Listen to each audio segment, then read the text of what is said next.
धूल से हीरे तक। आरव की कहानी एक शांत गांव जो पहाड़ियों और धूल भरी सड़कों के बीच बसा था। वहां एक लड़का रहता था, आरव। उसका परिवार बेहद गरीब था।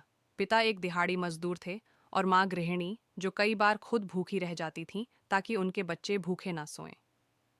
आरव हर दिन नंगे पांव सरकारी स्कूल जाता था। उसका बस्ता पुराने कपड़ों से बना था, लेकिन उसके दिल में सपनों की कोई कमी नहीं थी। घर में किताबें नहीं थीं, इंटरनेट नहीं था और कोई ट्यूटर भी नहीं, पर उसमें सीखने की जबरदस्त भूख थी।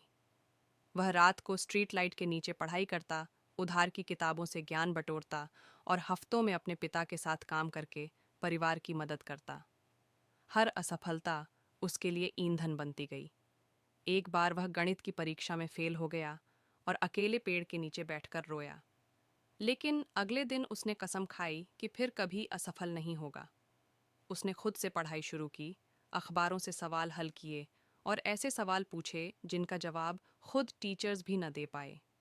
हाई स्कूल पास करने के बाद उसके पास कॉलेज की फीस नहीं थी। उसने एक कोचिंग सेंटर में सफाई कर्मचारी का काम शुरू किया। फर्श पोंछते वक्त वो ध्यान से लेक्चर सुनता और रात में वहीं पढ़ाई करता। एक दिन एक शिक्षक ने उसकी लगन देखी और उसे मार्गदर्शन देने का फैसला किया। आरव ने एक सरकारी स्कॉलरशिप के लिए आवेदन किया, परीक्षा पास की और देश के एक प्रतिष्ठित इंजीनियरिंग कॉलेज में दाखिला पा लिया। जिंदगी अब भी मुश्किल थी। वह पार्ट टाइम काम करता, कम सोता और हर तरह की सुविधा से समझौता करता, पर कभी हार नहीं मानी। कॉलेज के बाद उसने एक दोस्त के साथ मिलकर टेक स्टार्टअप शुरू किया। शुरुआत में असफलता, रिजेक्शन और कर्ज का सामना किया, लेकिन उसने हार नहीं मानी। 5 सालों के भीतर उसकी कंपनी करोड़ों की हो गई और उसने अपने गांव में रोजगार पैदा किया।